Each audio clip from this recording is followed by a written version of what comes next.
Students, Assalamu alaikum. Welcome to all of you. I am your physics tutor for MDCAT, Fahad Bhatti.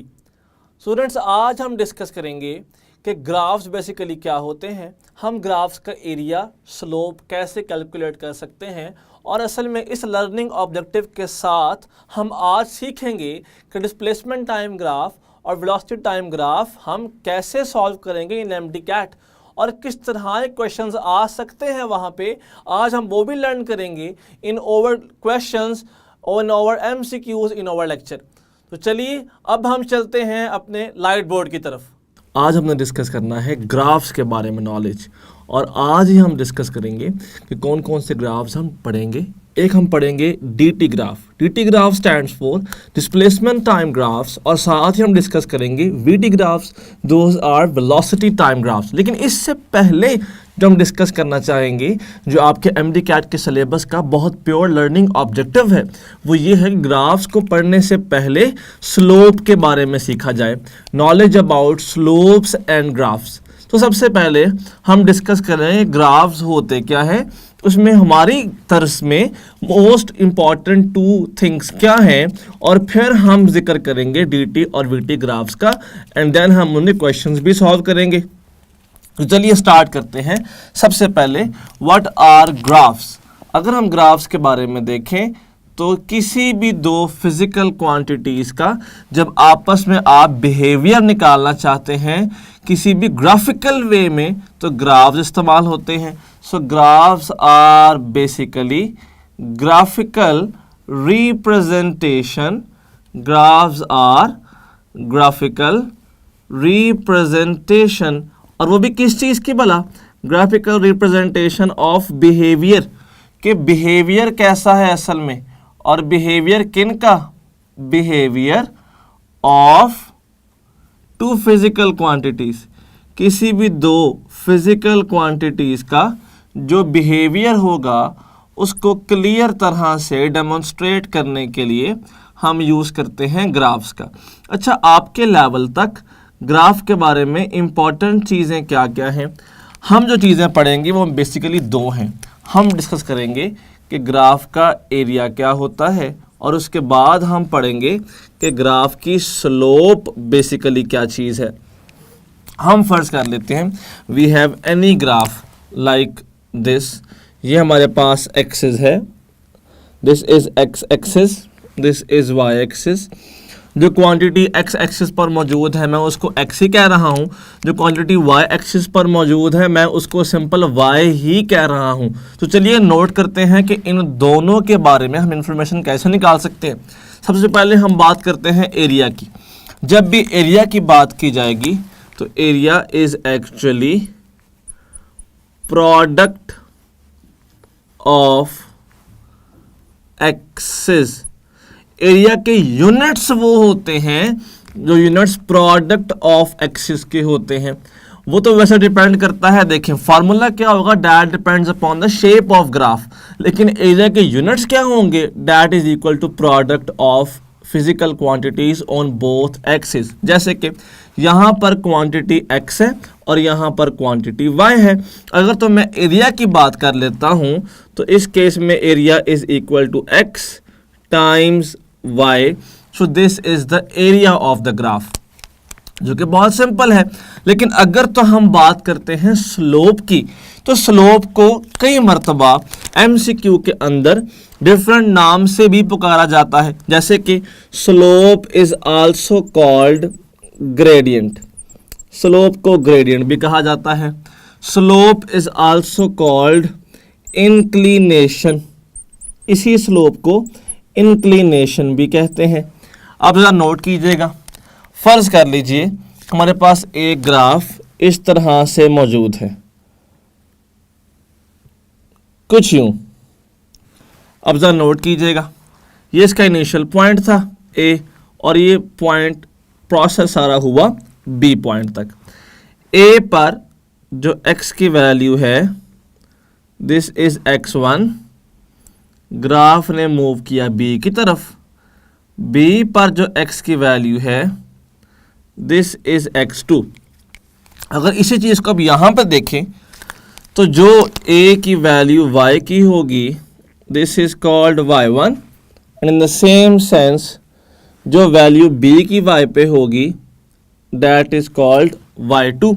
और जब हमने जब भी हम बात करेंगे स्लोप की या फिर ग्रेडियंट की, तो याद रखिएगा कि स्लोप और gradient is equal to delta y by delta x, ratio of physical quantity on y axis to physical quantity on x axis. या हम अगर इसको बहुत एक्यूरेट कहना चाहें तो we can also say this कि change in physical quantity on y axis to change in physical quantity of x axis, delta y by delta x। हम इसको y2 minus y1 bye x2 minus x1 भी कह सकते हैं। This is also called slope. अच्छा, इसके बाद अगर तो बात करते हैं इंक्लिनेशन की, तो स्लोप को ही हम एंगल की टर्म्स में भी कह सकते हैं, angle with x axis. If this angle is theta then slope is also equal to tangent theta. तो एंगल का बिहेवियर देख के भी हम स्लोप का बिहेवियर वहां से असेस कर सकते हैं। जैसे कि यहाँ पर मैं आपके साथ 2-3 ग्राफ्स शेयर करूंगा और हम उनको समझेंगे। उनको समझने के फौरी बाद, चाहे हम dt ग्राफ्स पढ़ें चाहे हम bt ग्राफ पढ़ें, उनको समझना और असेस करना आपके लिए बहुत आसान हो जाएगा। जैसे कि नोट कीजिएगा, सबसे पहले मैं आपके साथ एक ग्राफ शेयर करना चाहता हूं जिसकी क्वांटिटी हम फर्ज कर लेते हैं यहाँ पे x है, यहाँ पे y है। मैं अभी इन्हें कोई रियल क्वांटिटी का नाम नहीं दे रहा, अभी हम सिर्फ कॉन्सेप्ट समझ रहे हैं स्लोप का। और जो ग्राफ की शेप है, ग्राफ की shape is something like this, बिल्कुल इस तरह से है। अब नोट कीजिएगा ये ग्राफ आपसे क्या कह रहा है। शुरू में this was the value of y और x की वैल्यू आहिस्ता आहिस्ता बढ़ती जा रही है, चेंज होती जा रही है। वैल्यू x की ये आ गई, कुछ देर बाद वैल्यू x की आ गई, बाद में वैल्यू x की आ गई, बाद में वैल्यू x की देखें चेंज होती जा रही है ना आहिस्ता आहिस्ता। लेकिन x के साथ अगर y के बिहेवियर को देखें तो y has a fixed value, वो तो बदल ही नहीं रहा। अगर मैं इस चीज को यूं भी देखूं कि अगर इसी ग्राफ का एंगल देखा जाए x एक्सिस के साथ, graph is located this way जबकि x axis is also this way, so the angle is 0। तो याद रखें स्टूडेंट्स कि जब भी हमें किसी ग्राफ में एक हॉरिजॉन्टल लाइन मिलेगी या हमें एक ऐसा ग्राफ मिल जाता है which is parallel to x axis, तो हम कहते हैं कि इट्स स्लोप इज 0। स्लोप 0 क्यों? क्योंकि नोट कीजिएगा क्या कुछ देर के बाद x में चेंज आ रहा है, तो बिल्कुल आ रहा है। पहले x 0 था, बाद में ज्यादा हो गया, बाद में और ज्यादा हो गया, बाद में और ज्यादा हो गया। डेल्टा x में तो चेंज आ रहा है, लेकिन क्या y में चेंज आ रहा है? तो students there was no change in the value of y axis. अब delta y is equal to 0 और हमें तो ये बात पता है कि slope is equal to delta y by delta x। So 0 by something is also 0। और मैंने भी यही बात आपको इन टर्म्स ऑफ एंगल भी बता दी। वो कैसे, जरा नोट कीजिएगा। अगर मैं स्लोप को इन टर्म्स ऑफ एंगल ले लेता तो slope is equal to tangent 0 which is also 0। तो हम ये बात क्लियरली असेस कर सकते हैं कि हर वो ग्राफ जो एक हॉरिजॉन्टल लाइन होगी उसकी स्लोप 0 होती है। अब ऐसे ही हम स्टडी करते हैं एक और ग्राफ को। जैसे कि हमारे पास ये एक ग्राफ मौजूद है x और y, लेकिन जो ग्राफ है that is something like this. अब नोट कीजिएगा, शुरू में x की वैल्यू क्या है 0, y की वैल्यू भी क्या है 0, बोथ आर 0। देन कुछ देर के बाद x की वैल्यू ज़्यादा हुई तो y की भी ज़्यादा हुई, कुछ देर के बाद x की वैल्यू ज़्यादा हुई तो y की भी ज़्यादा हुई, कुछ देर के बाद x की वैल्यू फिर ज़्यादा हुई तो y की वैल्यू भी ज़्यादा हुई। अब नोट कीजिएगा, this is also a straight line, लेकिन ये एक हॉरिजॉन्टल स्ट्रेट लाइन थी, जबकि this is a straight line inclined at angle theta. अगर वो ग्राफ को लफ्जों वर्ड्स की फॉर्म में रिप्रेजेंट करना चाहे तो a straight line parallel to x axis का मतलब है हॉरिजॉन्टल लाइन, जबकि a straight line inclined at angle theta का मतलब है कि वो इस तरह के ग्राफ को डिस्कस करना चाह रहे हैं। स्टूडेंट्स, अगर यहां से हम फर्दर देखें तो नोट कीजिएगा, क्या कुछ देर के बाद x की वैल्यू में चेंज आ रहा है? तो बिल्कुल चेंज आ रहा है, x का चेंज तो जीरो नहीं है। और क्या आहिस्ता आहिस्ता y की वैल्यू का चेंज आ रहा है? तो y की वैल्यू का चेंज भी आ रहा है, y का चेंज भी जीरो नहीं है। और अगर हम इस चीज को यूं देखें कि ना डेल्टा x जीरो ना डेल्टा y जीरो और दोनों एक खास अंदाज में आगे बढ़ रहे हैं, तो हम ये बात यहां पे कह सकते हैं कि ऐसा कोई भी ग्राफ जो एक स्पेसिफिक एंगल पे इंक्लाइंड हो और उसकी स्ट्रेट लाइन हो तो उसकी स्लोप हमेशा कांस्टेंट होती है, क्योंकि ratio of y by x constant होती है। चलिए अब मुझे यही बात ना इन टर्म्स ऑफ एंगल भी करनी है, तो नोट कीजिएगा, अगर मैं यहाँ पे एंगल ड्रॉ करना चाहूँ तो जो एंगल मेरे पास ये है तो लाजमी सी बात है इस पॉइंट को देखें, यही एंगल यहाँ पर भी है, इस पॉइंट को देखें, यही एंगल यहाँ पर भी है, इस पॉइंट को देखें, यही एंगल यहां पर भी होगा। तो किसी पॉइंट पर भी एक्स एक्सिस के साथ एंगल चेंज हुआ तो नहीं हो रहा, क्योंकि हर पॉइंट पर एंगल विद एक्स एक्सिस बिल्कुल सेम है, तो हर पॉइंट पर टेंजेंट की वैल्यू भी फिर क्या होनी चाहिए? सेम होनी चाहिए। तो हम ये बात कह सकते हैं कि अगर तो एंगल की टर्म्स में भी देखा जाता तो इस ग्राफ का, क्योंकि हर पॉइंट पर एंगल कांस्टेंट था, तो स्लोप कांस्टेंट होगी। तो ऐसा एक लीनियर ग्राफ हमें हमेशा कांस्टेंट स्लोप देता है। चलिए अब इन्हीं को क्यों ना हम कर्व की फॉर्म में डिस्कस करें। तो नोट कीजिएगा, मैं यहाँ पर दो ग्राफ्स ड्रॉ करने लगा हूँ, जिनको समझने के बाद हम ग्राफ के बारे में बहुत अच्छी तरह जज कर जाएंगे। अब ज़रा नोट कीजिएगा, these are two graphs in axis x and y. First graph is something like this. Second graph is something like this. हमारे पास ये दो ग्राफ्स आ गए। फर्दर अब सबसे पहले तो नोट करते हैं हम कि स्लोप की डेफिनेशन के मुताबिक स्लोप का बिहेवियर कैसा होगा। हम कोई से दो पॉइंट चूज कर लेते हैं, जैसे हमने दो पॉइंट चूज किए, एक ये पॉइंट और हमने दूसरा पॉइंट चूज किया दिस वन।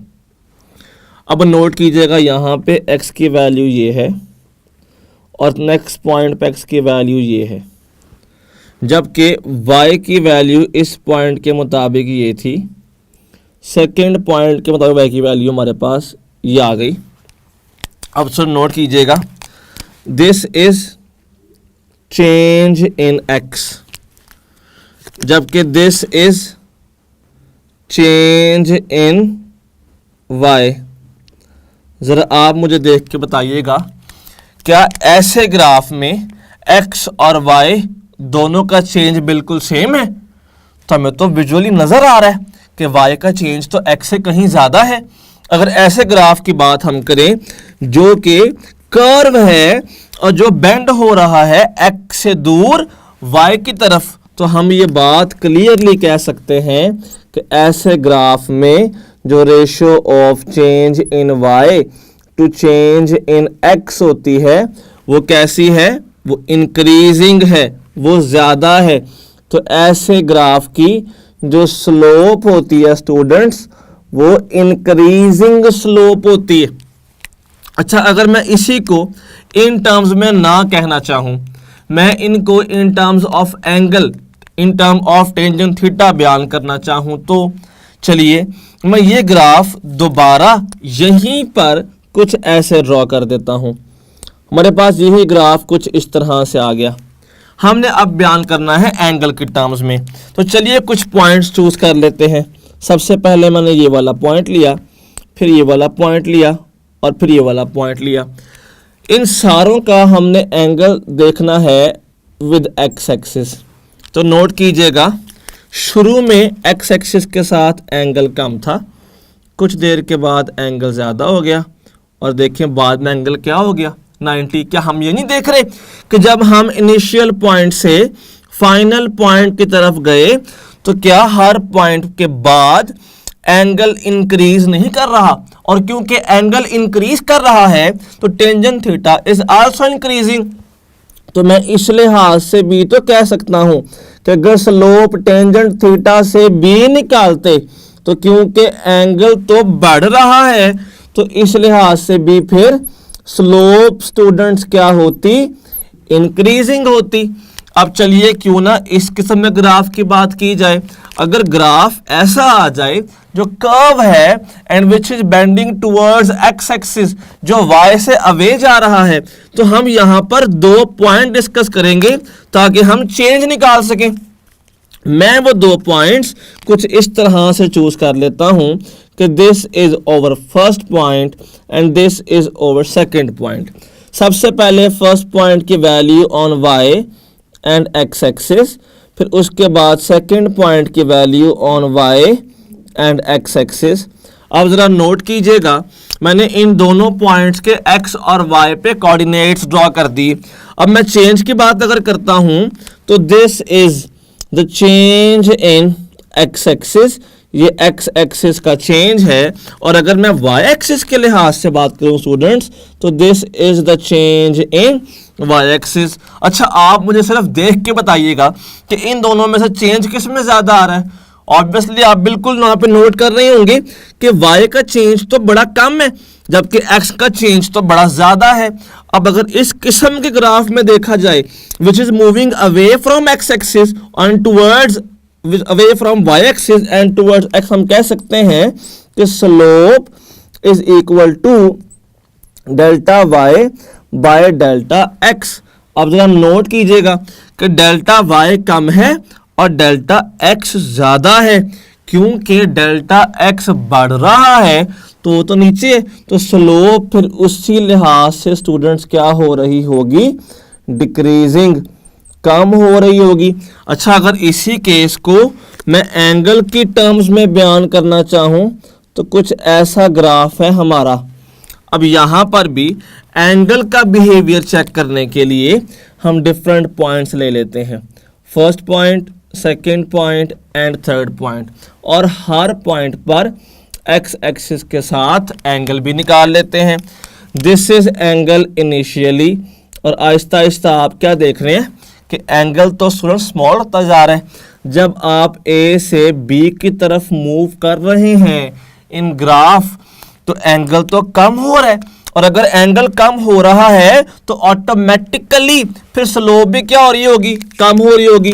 तो हम कह सकते हैं कि एंगल की फॉर्म में तो स्लोप होती है tangent theta, and because angle is decreasing तो स्लोप इज आल्सो डिक्रीजिंग।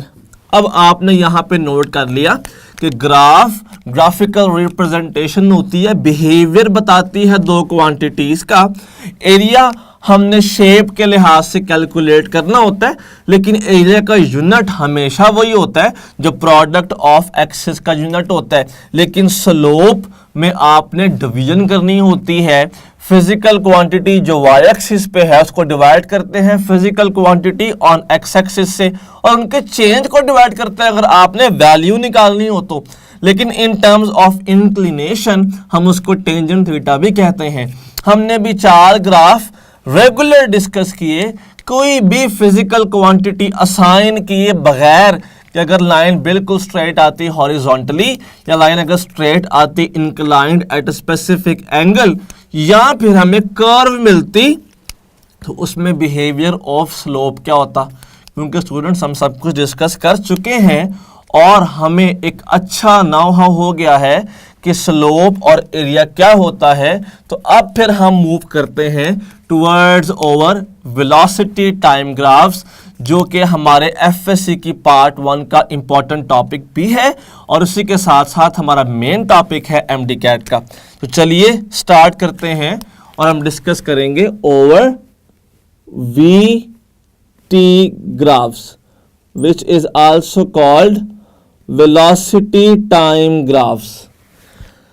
हम यहाँ पे 6 ग्राफ्स को डिस्कस करेंगे जिसमें हम स्टडी करेंगे बिहेवियर ऑफ स्टेट्स के बॉडी इस ग्राफ में किस किस स्टेट में है और हमें ग्राफ क्या शो कर रहा है। मैं यहाँ पे 6 के 6 ग्राफ पहले ड्रॉ कर दूंगा, देन हम उन सारों को यहाँ पर डिस्क्राइब कर लेंगे। जैसे कि नोट कीजिएगा, अगर हम वीटी ग्राफ की बात करते हैं, so time is on X axis जबकि velocity is on y axis. So these are the coordinates of over VT graph. अब ग्राफ्स किस तरह से हैं?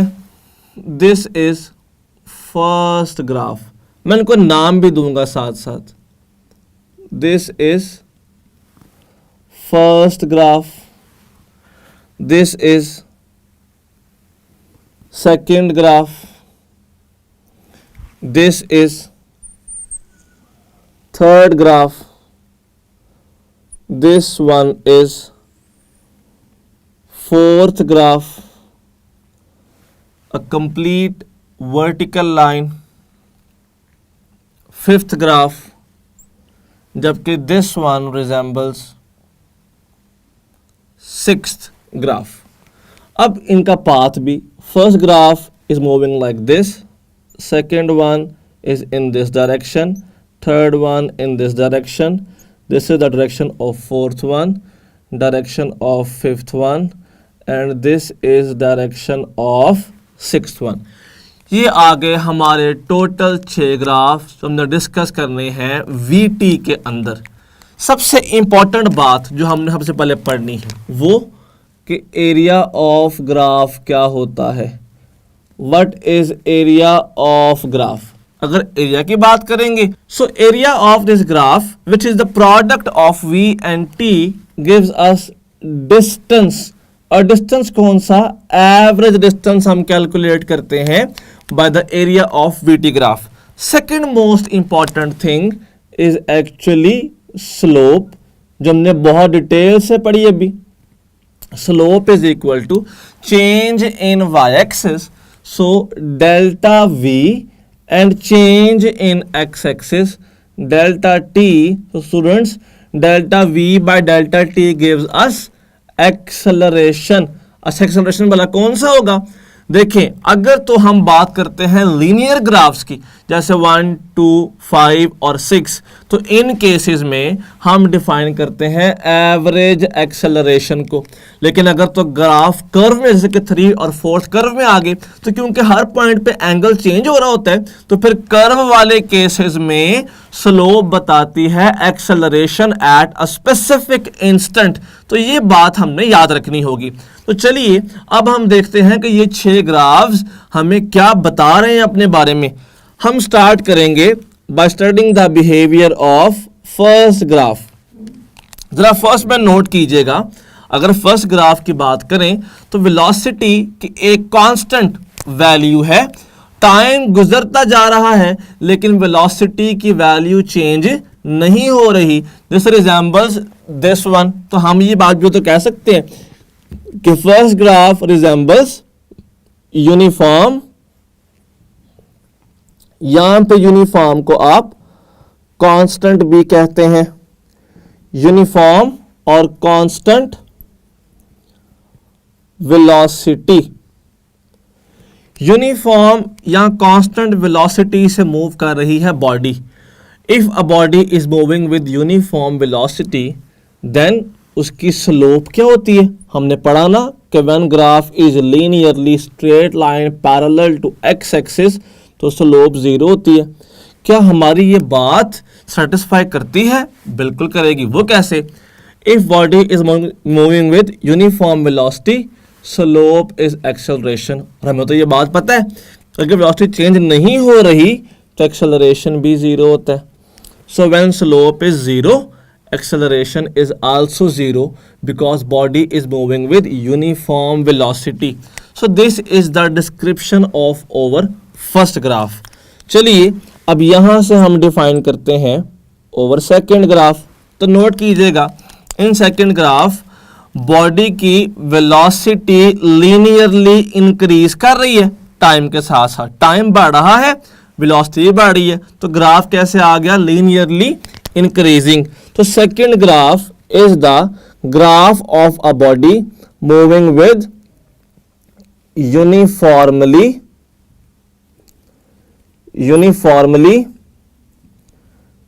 Increasing velocity.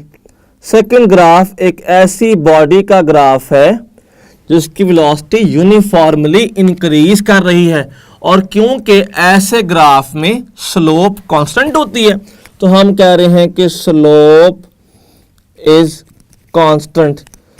अब यहां पे ना आपने एक बड़ी सिंपल सी बात स्टूडेंट्स नोट करनी है। हमने कहा कि स्लोप कांस्टेंट है और वेलोसिटी यूनिफॉर्मली मतलब इक्वल इंक्रीज कर रही है। क्योंकि वेलोसिटी इक्वल इंक्रीज कर रही है, इसका मतलब है कि चेंज इन वेलोसिटी भी क्या होगी? कांस्टेंट होगी।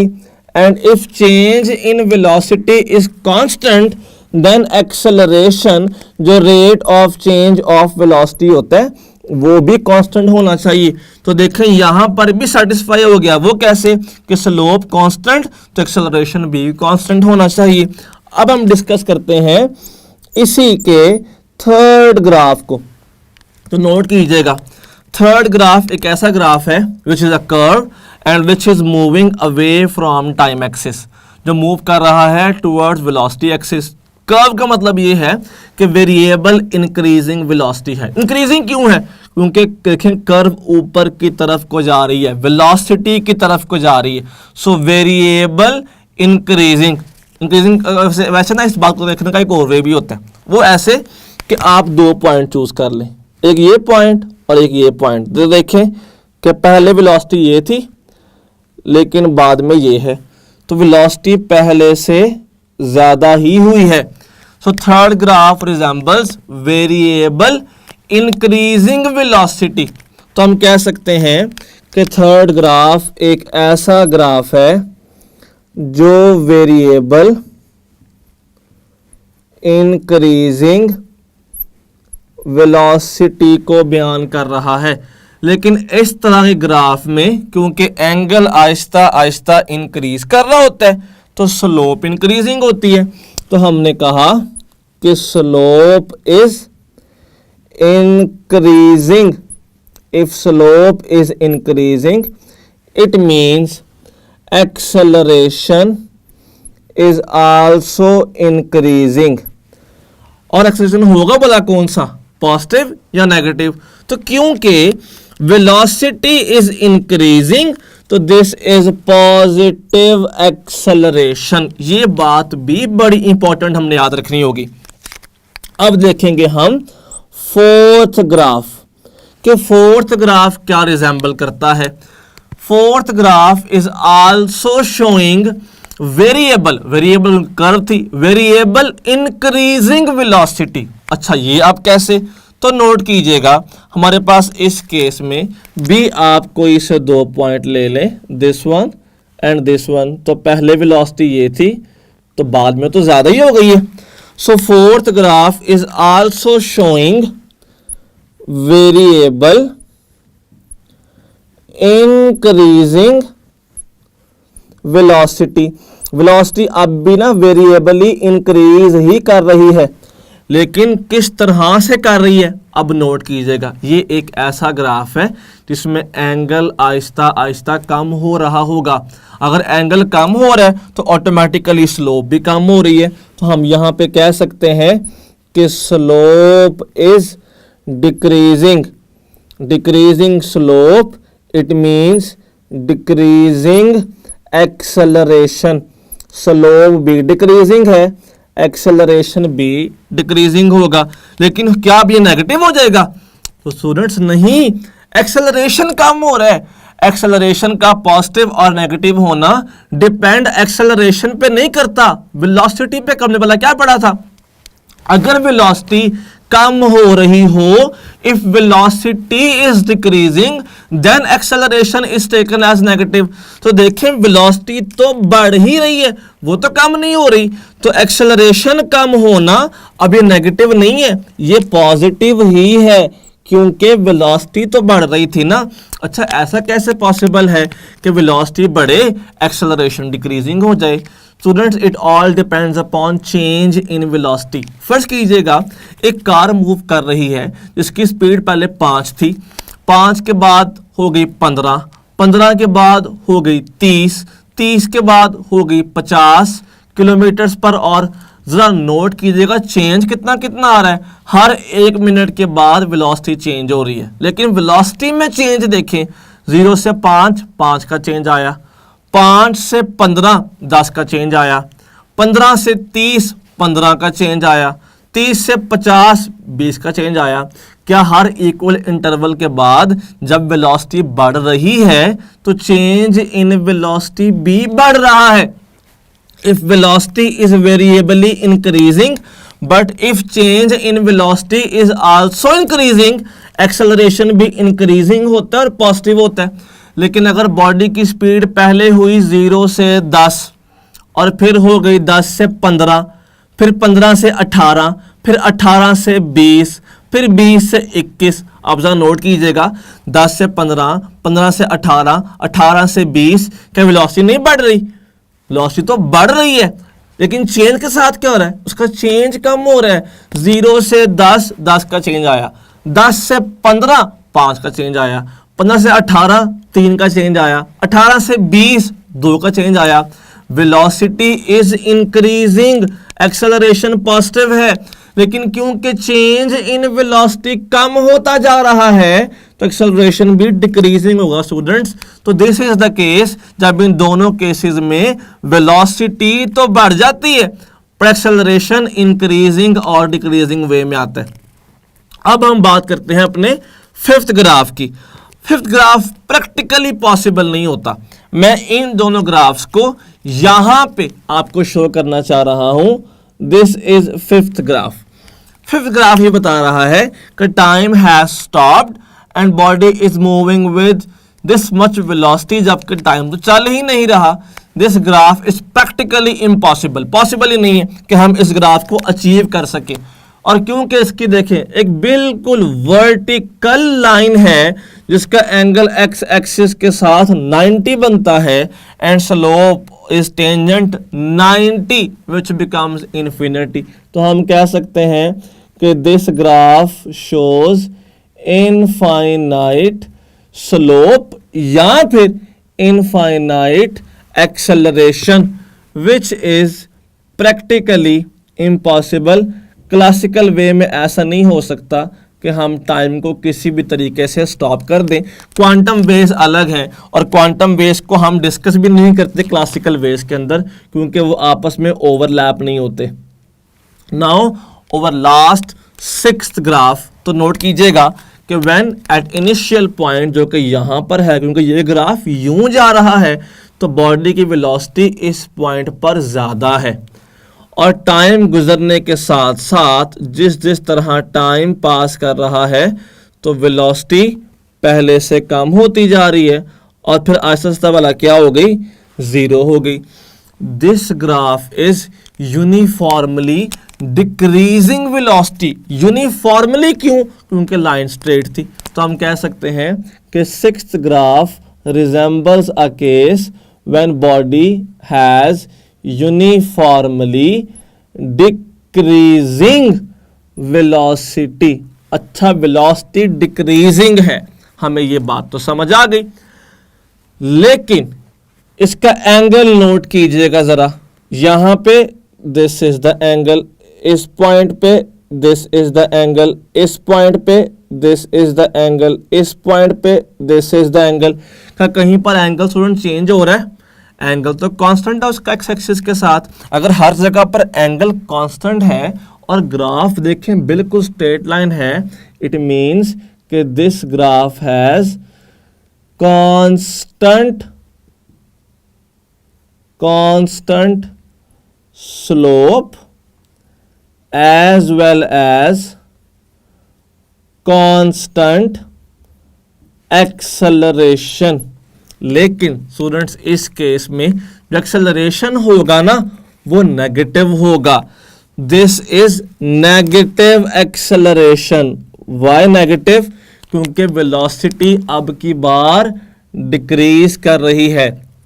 Students this is the graph of uniform deceleration भी हम कह सकते हैं। तो ये हमारे हो गए वीटी ग्राफ्स। अब हमने डिस्कस करने हैं डीटी ग्राफ्स और साथ हम कुछ क्वेश्चंस भी सॉल्व करेंगे जिसमें हम ग्राफ का नॉलेज पढ़ेंगे। स्टूडेंट्स अब हम डिस्कस करेंगे डीटी ग्राफ्स, उन्हीं 6 ग्राफ्स के साथ, लेकिन आप देखेंगे कि इनमें ग्राफ्स के एक्सिस बदलने की वजह से बिहेवियर भी बदल जाता है। तो चलिए स्टार्ट करते हैं। सबसे पहले हम देखेंगे कि एरिया ऑफ डीटी ग्राफ्स क्या होता है। अब देखें, area is product of axis, it means D into T. अब हमने तो कभी dt नहीं पढ़ा, तो नोट करते हैं क्वांटिटी कोई होती भी है कि नहीं। d means metre, s means second, unit of time. अब नोट कीजिएगा, unit of displacement is meter, unit of time is second, so the resultant should give us the unit meter second। और हमने अपनी पूरी किताब में कोई क्वांटिटी ऐसी नहीं पढ़ी जिसका यूनिट मीटर सेकंड होता है। तो ये रीज़न है कि डीटी ग्राफ्स में हम एरिया की बात नहीं करेंगे क्योंकि इसका एरिया कोई सर्टन फिजिकल क्वांटिटी नहीं होता। तो चलिए स्टार्ट करते हैं अब हम कि इसकी स्लोप क्या होगी। अगर तो हम बात करते हैं स्लोप की, तो स्लोप के लिए आपको पहले एक्सिस पता होने चाहिए। हम यहाँ पे ड्रॉ करेंगे इसके एक्सिस कि this is Y axis and this is X axis. Students this is time, this is displacement dt। So अगर हम यहाँ से देखें तो slope is equal to change in Y axis delta D by change in X axis delta D by delta T gives us velocity. So it gives us average velocity in linear cases and velocity at a specific instant, लेकिन in curve cases। तो हमारे पास यहाँ पर भी वही 6 graphs बनेंगे जो हमने 6 VT में ड्रॉ किए थे, लेकिन क्योंकि हम इनको बहुत डिटेल से पढ़ चुके हैं VT में, तो यहाँ इनको पढ़ना बड़ा आसान हो जाएगा। This is first graph, this is second graph, यहीं पे दिस इज थर्ड ग्राफ, और अगर फोर्थ को देखें तो वो भी कर्व है लेकिन इस साइड से। This is fourth graph, fifth one is this is fifth graph and this is sixth graph. Direction of fifth graph ऊपर है, सिक्स्थ वन की डायरेक्शन नीचे है। सो this is fifth and sixth one. हमने अब इन्हीं को दोबारा डिस्क्राइब करना है लेकिन dt के लिहाज से। तो चलिए हम स्टार्ट करते हैं फिर from our first graph. First ये बता रहा है, नोट कीजिएगा, कि बॉडी की डिस्प्लेसमेंट ये है, टाइम गुजरता जा रहा है लेकिन displacement of the body is not changing. It means कि बॉडी अपने ओरिजिनल स्टेट से कहीं पर आई है और वहाँ पे आके रुक गई है, और रुकने के बाद ये ग्राफ बना है कि बॉडी का डिस्प्लेसमेंट तो चेंज ही नहीं हो रहा ओरिजिन के लिहाज से। सो फर्स्ट ग्राफ ये बताता है कि body has constant displacement, body के पास कांस्टेंट डिस्प्लेसमेंट है। कांस्टेंट डिस्प्लेसमेंट के साथ साथ अगर नोट करें इन सेंस ऑफ स्लोप, तो हमने देखा कि y quantity is not changing, it means कि डेल्टा d इज 0। सो हम कह सकते हैं कि slope of this graph is 0. If slope is 0 it means कि velocity is 0 in this case. So this case specifically describes when the body is at rest. अगर body rest पर होती तो फिर हम ये वाला ग्राफ ड्रॉ करते. अब हम बात करते हैं सेकंड ग्राफ की. अगर सेकंड ग्राफ को देखा जाए तो दिस डिस्क्राइब्स कि बॉडी का डिस्प्लेसमेंट टाइम के लिहाज से लीनियरली इंक्रीज कर रहा है. बॉडी का डिस्प्लेसमेंट बढ़ रहा है उसी तरह से जैसे टाइम बढ़ रहा है. तो this is uniformly increasing displacement. Uniformly increasing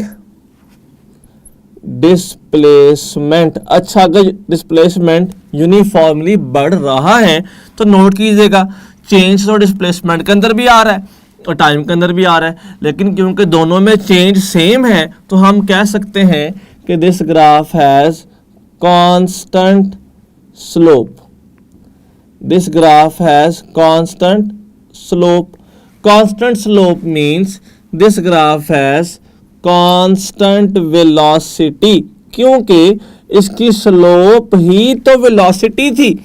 और अगर वेलोसिटी कांस्टेंट है तो this graph also shows that acceleration of the body is 0.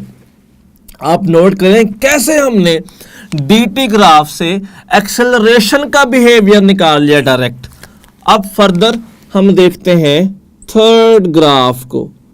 Third graph जो कि ये वाला ग्राफ है, कर्व आ गई.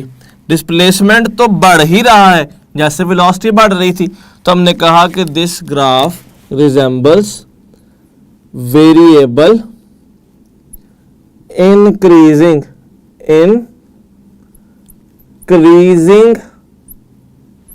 डिस्प्लेसमेंट. डिस्प्लेसमेंट वेरिएबली इंक्रीज कर रहा है. और अगर स्लोप देखें तो याद है इसकी स्लोप भी इंक्रीजिंग होती थी, और ये वो ग्राफ है जिसकी इंक्रीजिंग स्लोप है. Increasing slope means this graph is moving with, और in this graph the body is moving with increasing velocity, क्योंकि स्लोप इज एक्चुअली वेलोसिटी. और अगर वेलोसिटी इंक्रीज कर रही है so this graph also describes that acceleration of the body is positive. ये एक ऐसी बॉडी का ग्राफ है जिसका डिस्प्लेसमेंट वेरिएबली इंक्रीज कर रहा है, वेलोसिटी इंक्रीज कर रही है, उनकी स्लोप बढ़ रही थी, एक्सेलरेशन पॉजिटिव है. अगर मैं फोर्थ ग्राफ को देखूं यहां पे तो जरा नोट कीजिएगा. Fourth graph is this one, जहां पे डिस्प्लेसमेंट तो वेरिएबली इंक्रीज कर रहा है लेकिन स्लोप आहिस्ता आहिस्ता कम हो रही है. तो हम इस बात को यूं लिख सकते हैं कि fourth graph is explaining the state of a body which has variable increasing displacement. Displacement तो बढ़ रहा है लेकिन इसकी स्लोप डिक्रीजिंग है. डिक्रीजिंग स्लोप का मतलब है कि this body is moving with decreasing velocity, and decreasing velocity means कि बॉडी हैज नेगेटिव एक्सेलरेशन, क्योंकि अगर स्लोप कम हो रही है तो वेलोसिटी कम हो रही है, और अगर वेलोसिटी कम होगी तो एक्सेलरेशन को तो नेगेटिव होना चाहिए. So let's move towards fifth graph. Fifth is this one, बिल्कुल सेम केस. टाइम मूव नहीं कर रहा, डिस्प्लेसमेंट बढ़ता ही जा रहा है. तो और अगर देखा जाए तो इसका तो एंगल भी एक्स एक्सिस के साथ 90 है, बिल्कुल पहले की तरह. तो हम तो ये बात भी कह सकते हैं कि this graph shows infinite slope. यहाँ पर ये ग्राफ ये बता रहा है कि body is moving with infinite velocity, क्योंकि टाइम तो बदल ही नहीं रहा. अब अगर नोट करेंगे ना आप तो टाइम का ना बदलना, टाइम का रुक जाना, ये प्रैक्टिकली पॉसिबल नहीं होता। तो हम कह सकते हैं कि this is practically impossible in over classical physics. Sixth की हम बात करेंगे। सिक्स्थ ग्राफ ये बता रहा है कि इनिशियली बॉडी की स्टेट ये थी, बॉडी का डिस्प्लेसमेंट ज़्यादा था, लेकिन आहिस्ता आहिस्ता जैसे जैसे वक्त बढ़ रहा है तो बॉडी का डिस्प्लेसमेंट कम होता जा रहा है और डिस्प्लेसमेंट आहिस्ता आहिस्ता क्या हो गया, ज़ीरो। लीनियरली, क्योंकि लाइन बिल्कुल स्ट्रेट थी, linearly decreasing displacement. Sixth graph show कर रहा है लीनियरली या फिर यूनिफॉर्मली डिक्रीजिंग डिस्प्लेसमेंट। डिस्प्लेसमेंट कम हो रहा है, लेकिन कम कैसे हो रहा है, यूनिफॉर्मली कम हो रहा है। अच्छा, अगर कम हो भी रहा है तो इसकी स्लोप क्या है, तो नोट कीजिएगा, इस पॉइंट पे ये एंगल है, इस पॉइंट पे ये एंगल है, इस पॉइंट पे भी अगर आगे जा रहा होता तो ये एंगल होता, इस पॉइंट पे ये एंगल है। क्या एंगल चेंज हो रहा है, एंगल तो चेंज नहीं हो रहा। तो इट मींस कि सिक्स्थ ग्राफ की कांस्टेंट स्लोप है। कांस्टेंट स्लोप मींस कि sixth graph has constant velocity, लेकिन क्योंकि एंगल मोर देन 90 है तो इट हैज कांस्टेंट वेलोसिटी लेकिन नेगेटिव वेलोसिटी। अच्छा, क्योंकि वेलोसिटी कांस्टेंट है तो acceleration in this case is zero. ये ग्राफ बेसिकली किस स्टेट को शो कर रहा है, ये ग्राफ उस बॉडी की स्टेट को शो कर रहा है जो अपने इनिशियल पॉइंट से दूर चली गई थी और अब वो यूनिफॉर्म वेलोसिटी से वापस आ रही है, क्योंकि देखो डिस्प्लेसमेंट कम हो रहा है और जैसे ही वो ओरिजिन वाले पॉइंट पर आई कुछ वक्त के बाद displacement become zero. So this is the graph which resembles that body is moving towards, या body is coming back to its initial point, क्योंकि अपने इनिशियल पे वापस आके अपने डिस्प्लेसमेंट को ज़ीरो कर चुकी है।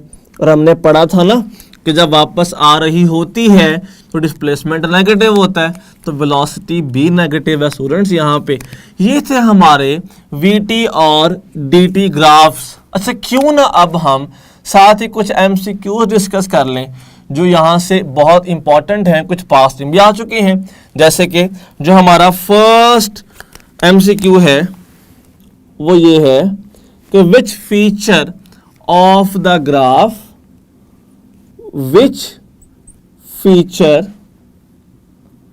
of graph describes acceleration।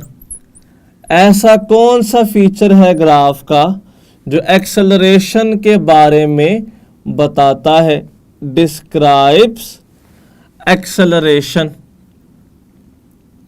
अब जरा नोट कीजिएगा चार ऑप्शंस कौन कौन से गिवन है। और first option is area of DT graph, B option is area of VT graph, VT graph। Charlie option is slope of DT graph,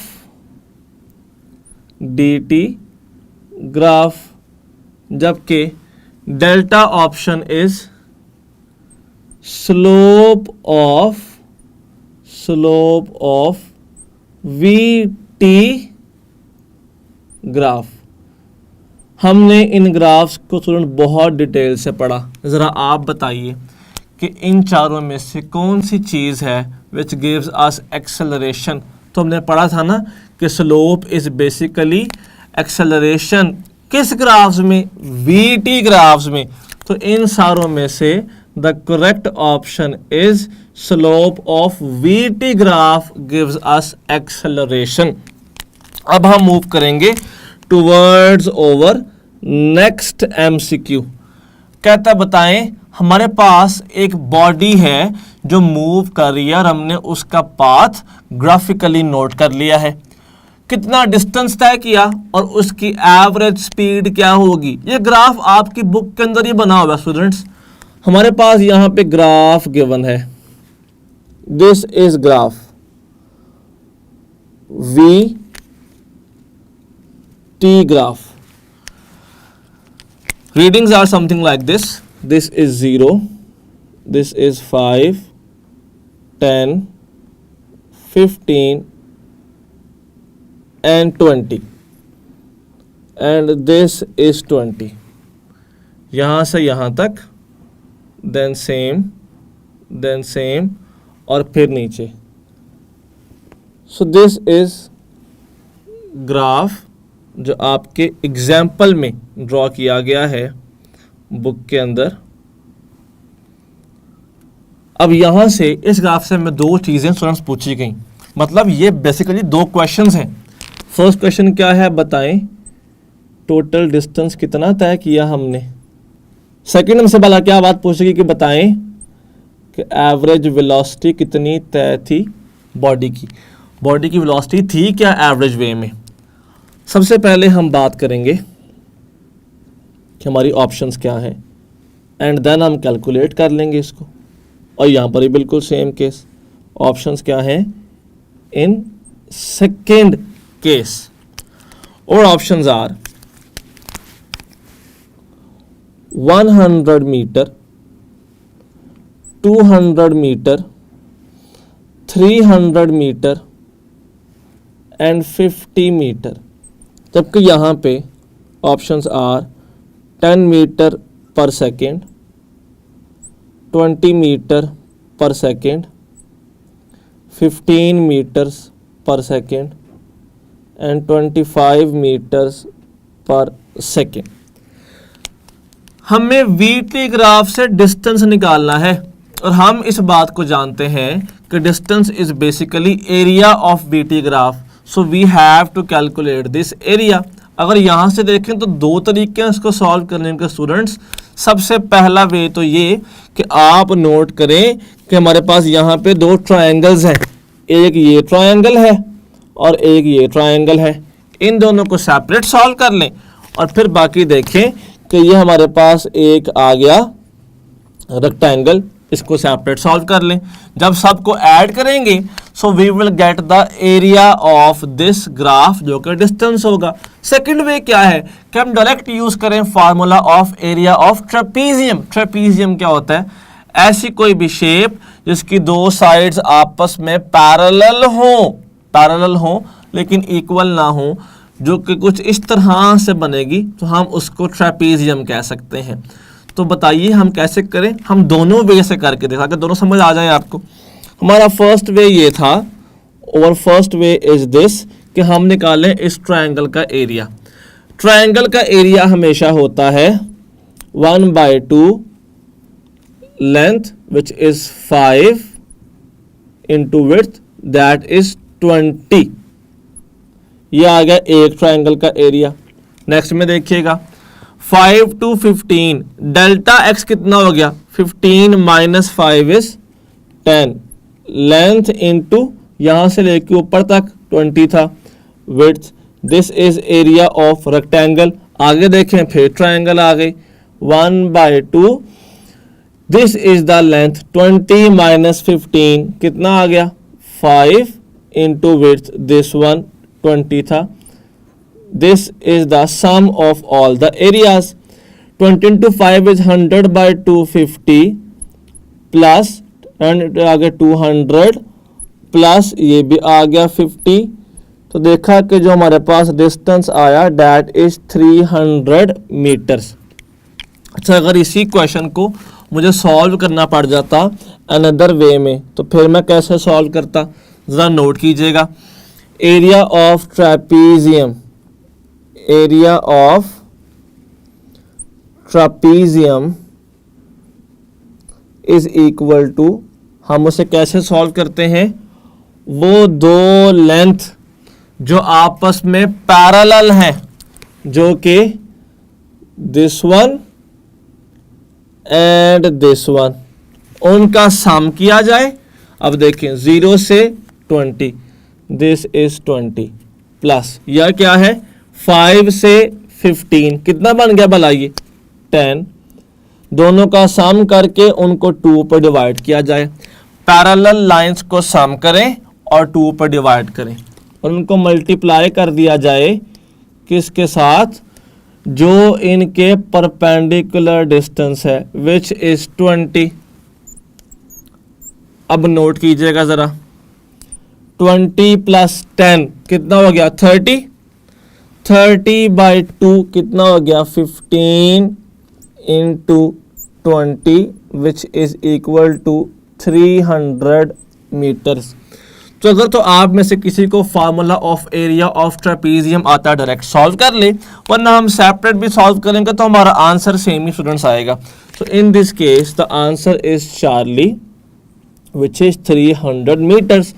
अब हम एवरेज वेलोसिटी कैसे निकालेंगे, हमें ये बात पता है कि एवरेज वेलोसिटी का फार्मूला होता है net distance by total time. Total distance is 300, total time is, note कीजिएगा यहां से लेकर 20 सेकेंड बने थे, 0 कट गया 0 के साथ, 30/2 इज 15 मीटर्स पर सेकेंड। हम यहाँ पे अगर देखें तो this is over correct answer. अब जरा नोट कीजिएगा, अगर यहाँ ऑप्शन में देखा जाए तो Charlie is over correct option. हम अब फर्दर सॉल्व करते हैं next MCQ. Which of the following graphs, मैं इसको यहाँ पे सॉल्व कर रहा हूँ।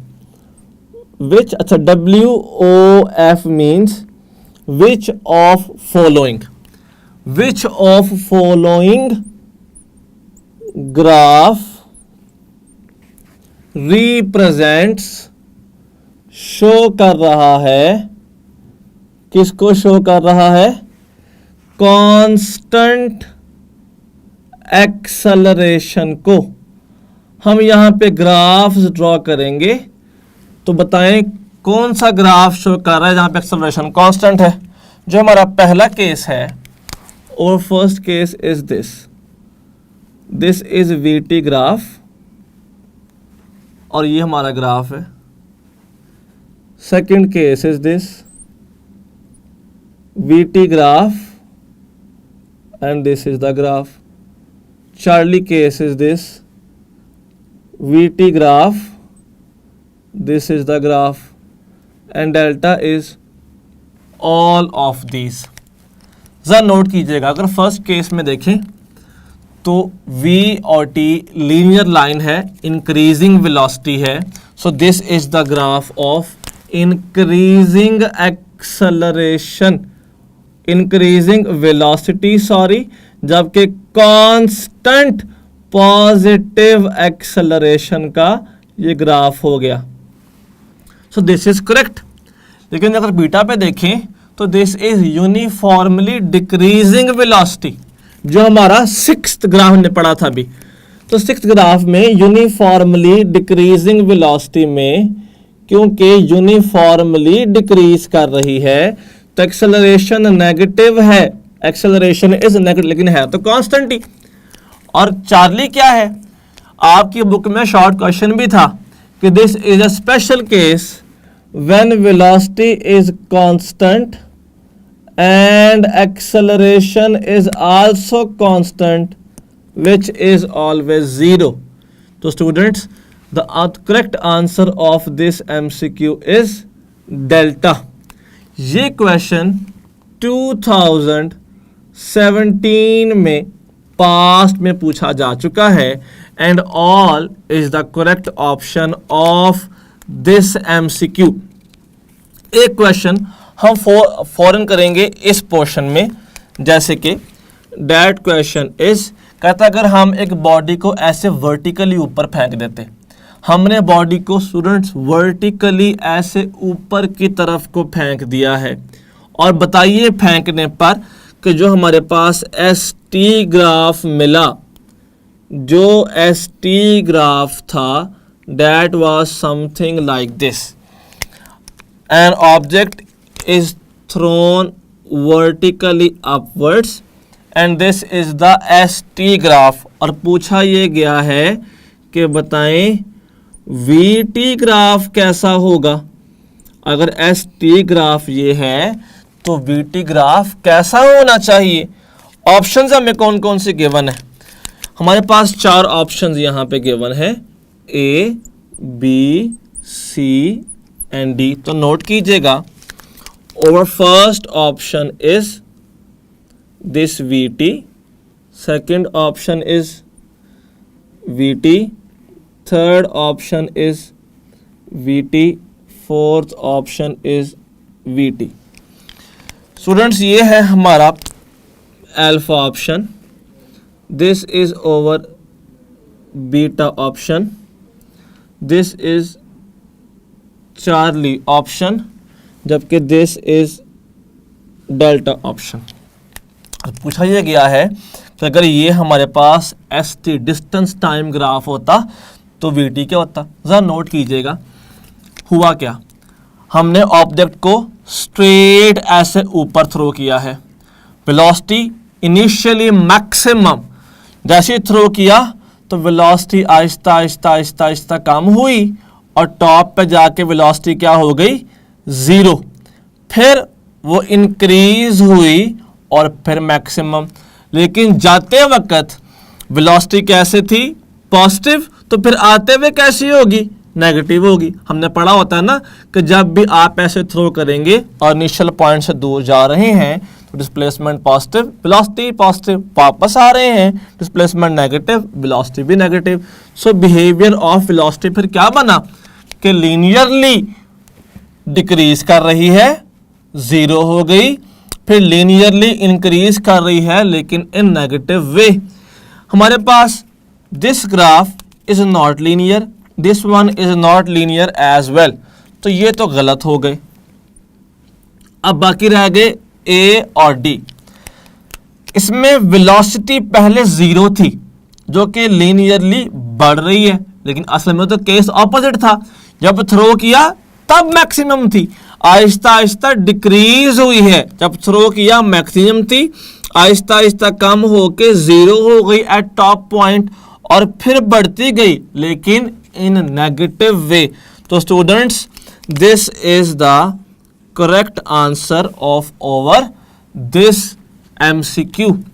चलिए अब हम फर्दर एक क्वेश्चन करते हैं और हम उस पर नोट करेंगे मतलब करेक्ट आंसर स्टूडेंट्स क्या हो सकता है। स्टूडेंट्स अब इसके बाद हमने देखना है एक अनदर एमसीक्यू जिसमें हम ये देखेंगे कि if a car is moving with uniformly increasing speed, एक कार है जो यूनिफॉर्मली इंक्रीजिंग स्पीड के साथ मूव कर रही है, तो बताइए कि उसका ग्राफ कौन सा करेक्ट है। Which of following graph is correct, which of following graph is correct according to this situation. Note कीजिएगा यहां पर भी हमें ये 4 ग्राफ्स स्टूडेंट्स दे दिए गए हैं। फर्स्ट ग्राफ नोट कीजिएगा, this is A T graph जो कुछ ऐसा है। सेकंड ग्राफ नोट कीजिएगा, this is we T graph जो कुछ ऐसा है। थर्ड ग्राफ नोट कीजिएगा, डी टी ग्राफ जो कुछ ऐसा है। And delta option is all of these. कहा क्या है, car is moving with uniformly increasing speed, तो ना तो ये बना ना तो ये बना। अच्छा, अगर यूनिफॉर्मली इंक्रीजिंग स्पीड है तो इसका मतलब है कि उसकी delta we change in velocity constant हुई, स्लोप भी कांस्टेंट हुई, एक्सेलरेशन भी कांस्टेंट हुआ। तो students this is the correct answer in this type of MCQ। इसके बाद फौरी हम एक और क्वेश्चन स्टूडेंट्स ड्रॉ करेंगे जिसमें हम ये कह सकते हैं कि बताइए if a body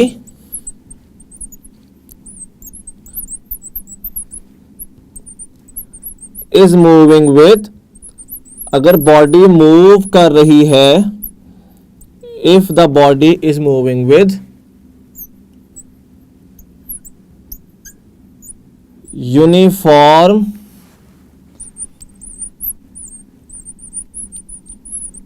velocity, then which of following graph is correct? फिर कौन सा ग्राफ बिल्कुल ठीक होगा ऑप्शंस में से? तो चलिए हम ग्राफ की ऑप्शंस को देख के इस बात का भी अंदाज़ा लगा लेते हैं। जैसे कि जो हमारी फर्स्ट ऑप्शन है students, that is something like this. Second option is this. Third option is this and delta option is student like this. हमारे पास दो AT ग्राफ्स गिवन हैं, एक VT और एक DT, और कहा क्या है? Uniform velocity. यूनिफॉर्म वेलोसिटी का मतलब होता है कि जो वेलोसिटी है ना वो तो कांस्टेंट है, वो तो बदल ही नहीं रही। अगर वेलोसिटी कांस्टेंट हो गई इट मींस एक्सेलरेशन तो ज़ीरो है। अच्छा, क्या ये ग्राफ वेलोसिटी कांस्टेंट होने का है? नहीं। क्या ये दो ग्राफ एक्सेलरेशन ज़ीरो होने के हैं? नहीं। तो अगर तो वेलोसिटी कांस्टेंट है इट मींस कि dt की स्लोप वेलोसिटी होती है, तो इसकी स्लोप कांस्टेंट होनी चाहिए। तो students this is over correct answer in this case. Last MCQ के बाद अपना टॉपिक हम एंड करेंगे और ये आपने बताना है, ये एक MCQ मुकम्मल तौर पे ये बात जाहिर कर देगा कि आपको टॉपिक समझ आया कि नहीं। नोट कीजिएगा, DT ग्राफ गिवन है and graph is something like this. Graph is something like this. हमारे पास यूं ग्राफ है, this is 0 A B C and D, और पूछा यह गया है कि बताएं बिहेवियर ऑफ एक्सेलरेशन क्या है। बिहेवियर ऑफ एक्सेलरेशन हमने बताना है कि वो क्या होगा। नोट कीजिएगा ऑप्शंस में alpha, beta, Charlie and delta. जो हमारी अल्फा ऑप्शन है दैट इज पॉजिटिव एक्सेलरेशन, फिर पॉजिटिव और फिर zero. Next one is negative, positive and zero. Next one is positive, zero, negative, zero and then it's negative, zero, positive, zero. ये चार क्यों आ रहे हैं? हम असल में 4 इंटरवल्स की बात कर रहे हैं। 0 से A ये 1 है, A से B 2, B से C 3, C से D 4, तभी हमने 4 साइंस को असाइन किया है। तो बताइए इनमें से कौन सा करेक्ट होगा? DT ग्राफ है, जब O से A गए तो देखा कि स्लोप तो डिक्रीज हो रही है। और नोट कीजिए स्टूडेंट्स, क्योंकि स्लोप डिक्रीज हो रही है इसीलिए वेलोसिटी डिक्रीज हो रही है, क्योंकि dt की स्लोप वेलोसिटी होती है। वेलोसिटी के डिक्रीज होने का मतलब भला क्या होता है कि एक्सेलरेशन इज नेगेटिव। A से B देखिएगा, कांस्टेंट डिस्प्लेसमेंट, इसका मतलब है कि velocity is zero. If velocity is zero acceleration is zero, क्योंकि बॉडी तो रेस्ट पे होती है ऐसे ग्राफ में। B से C में देखिएगा, slope is increasing. Slope increase होने का मतलब है वेलोसिटी इज इंक्रीजिंग, जिसका मतलब ये हुआ एक्सेलरेशन तो पॉजिटिव होगा। और सी से डी का मतलब है यूनिफॉर्म वेलोसिटी। हमने सारे ग्राफ्स पढ़े हुए हैं डीटी में। सी से डी का मतलब क्या हुआ? यूनिफॉर्म वेलोसिटी, यानी कि कांस्टेंट वेलोसिटी। अगर वेलोसिटी कांस्टेंट हो, एक्सेलरेशन तब भी क्या होता है? जीरो। जरा नोट कीजिएगा, negative zero, positive zero. So our correct option is actually delta. Students, ये था आपका overall lecture on graphs, VT and DT.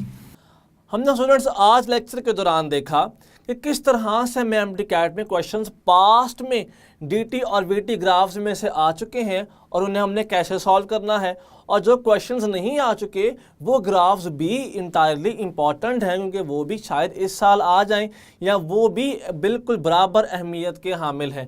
तो उम्मीद है कि आपको सब समझ आ गया होगा, लेकिन in case of any query आप कमेंट सेक्शन में कमेंट कर सकते हैं, जहां पे सब्जेक्ट स्पेशलिस्ट आपको प्रॉपर गाइड करेंगे।